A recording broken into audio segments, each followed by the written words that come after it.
Today, the Honorable Prime Minister made a very strong plea that to the citizens of India that we should use antibiotics more judiciously and only on the advice of the medical specialists. I thank him for waking up the conscience of the people, the doctors, and of course the pharmaceutical industry as well.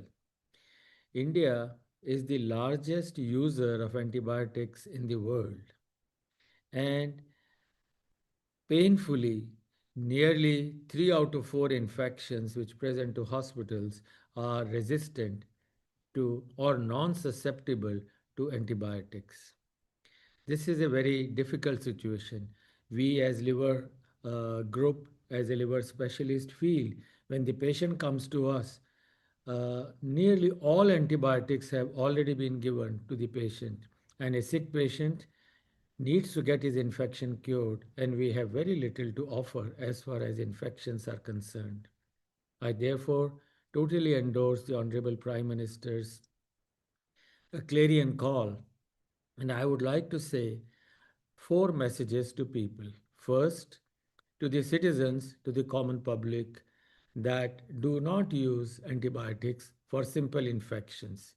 For example, cough and cold and fever, which could be viral. Why antibiotics? Loose motions, diarrhea, little pain abdomen. Why antibiotics?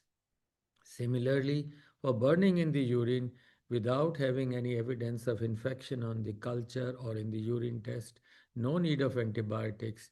And similarly, for all small infections in children, do not give antibiotics. In fact, antibiotics given to a child can lead to development of fatty liver in the later ages of life.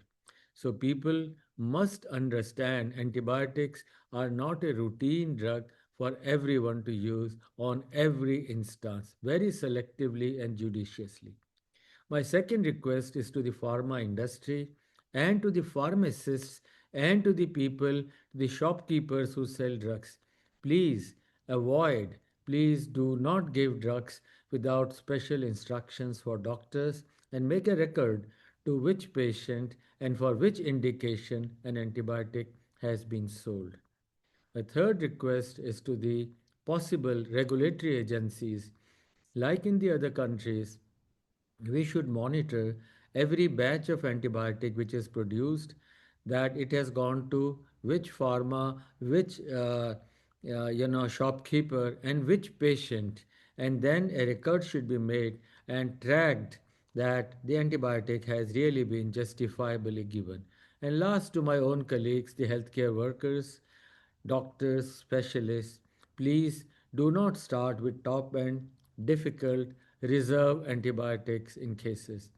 Try and see that we can cover infections with minimal dosages, with judicious and organism specific antibiotics.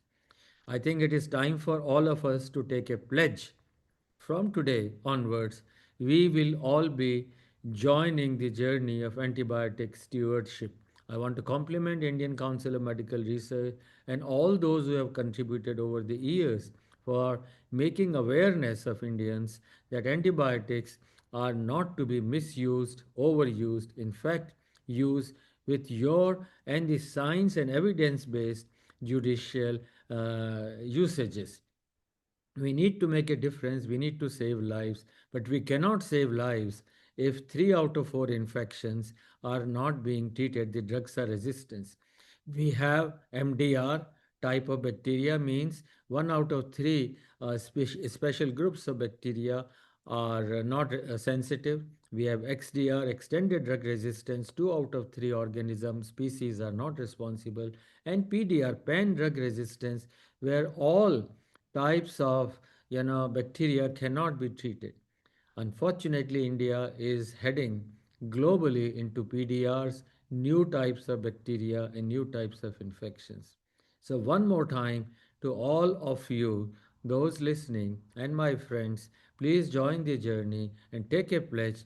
We will be careful in the prescription usage assessment, and we will audit ourselves that we have been very judicious in the use of antibiotics.